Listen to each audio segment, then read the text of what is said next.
আসসালামাইকুম। কলিং বিষয় Malaysia page থেকে বরাবরের মতো আছি আমি আর.এইচ. হৃদয়। তো নতুন যারা কলিং বিষয়তে আসবেন বা চিন্তা করতেছেন বিদেশ আসবেন, তো তাদের জন্য আজকের এই ভিডিও। তো কাজ শেষ করে একটু ফ্রি হয়ে আমি আপনাদের মাঝে একটু শেয়ার করতেছি। তো চেষ্টা করি সবসময় অ্যাক্টিভ থাকার জন্য, বাট একটু কাজের প্রেশার পড়লে হয়তো থাকতে পারি না, ওই টাইমে হয়তো ভিডিও দিয়ে একটু গ্যাপ পড়ে যায়। তো সবাই যদি একটু কমেন্ট করেন কার কোন ধরনের ভিডিও লাগে, অবশ্যই নিয়মিত থাকার চেষ্টা করব। আর এখন থেকে কিন্তু রেগুলার আমি বলছি যে ভিডিও আপলোড করব। মাইক্রোফোন আনি নাই, তো কাজের জায়গায় আছি। তো কাজ থেকে একটু আউটসাইডে আসছি, এখানের পরিবেশটা একটু নীরব আর শব্দ নাই, নয়েজও কম, তার জন্য আর কি একটু দূরে আসছি। তো আপনাদের জন্য এতটুকু কষ্ট করা আর কি। তো যদি আশেপাশে নয়েজের কোনো প্রবলেম হয় তাহলে সবাই একটু কষ্ট করে নেবেন, কারণ চেষ্টা করি ভালো কোয়ালিটি ভালো কোয়ান্টিটি দেওয়ার, বাট সময়ের কারণে এডিটিং করতে পারি না ঠিকমতো। তো তারপরে চেষ্টা করি। তো যে বিষয় নিয়ে টপিক সেটা হচ্ছে যে যে ভাই প্রবাসে আসবো, তো মালয়েশিয়া আসলে কেমন হয়, কোন বিষয় আসলে ভালো হয়। তো সম্প্রতি সময় সবাই জানেন মালয়েশিয়ার কলিং ভিসা বন্ধ, কোম্পানি ভিসাগুলো। বাট রিসেন্টলি 17 তারিখে মালয়েশিয়ার কলিং ভিসা উন্মুক্ত করে দিয়েছে প্লান্টেশন সাইটে।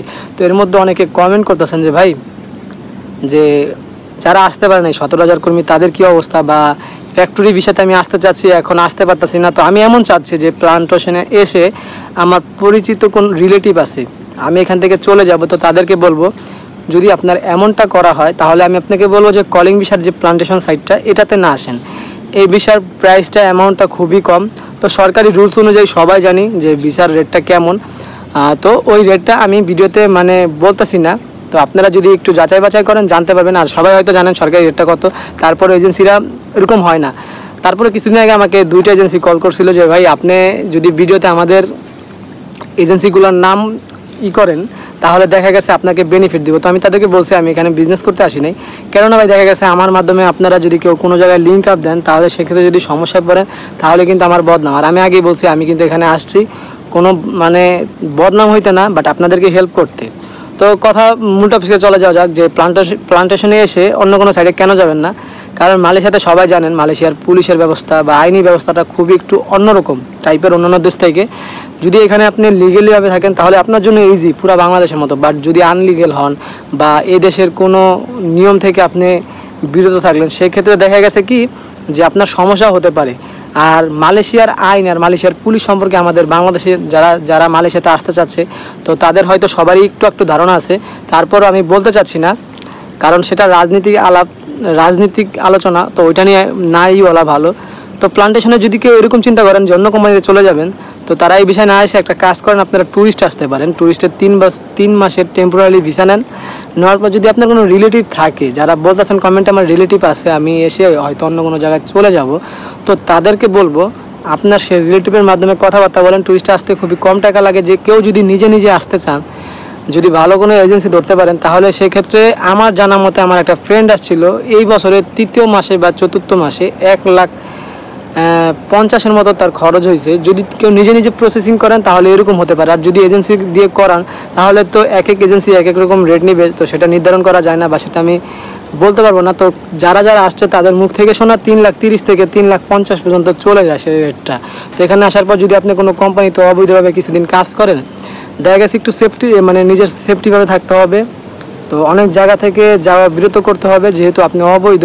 তো 3 মাস আপনি লিগেলি থাকতে পারবেন, তারপরে কিন্তু আপনি অবৈধ হয়ে যাবেন। তো ওই টাইমটা আপনি একটা কাজ করবেন, যে কোম্পানিতে থাকবেন চেষ্টা করবেন বাইরে নাই বের হওয়া প্রয়োজনের কাজ ছাড়া।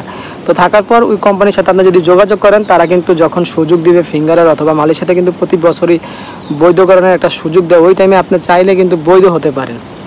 তো এটা হচ্ছে ট্যুরিস্টে যারা আসবেন তাদের জন্য একটা মানে যারা প্লান্টেশনে এসে বলতেছেন যে ভাই আসার পর আমি চলে যাব, তো তাদেরকে আমার এই টিপসটা দেওয়া, আমার যতটুকু আমি থাকি এখানে যতটুকু জানি ওই বিষয়ে আমি আপনাদেরকে শেয়ার করলাম। তো বাদ বাকিটা আপনাদের ইচ্ছা, যদি আপনার পরিচিত কোনো মাধ্যম থাকে তাহলে তো হয়তো আপনি জানেন যে কেমন হতে পারে বা তার কাছ থেকেও জানতে পারেন।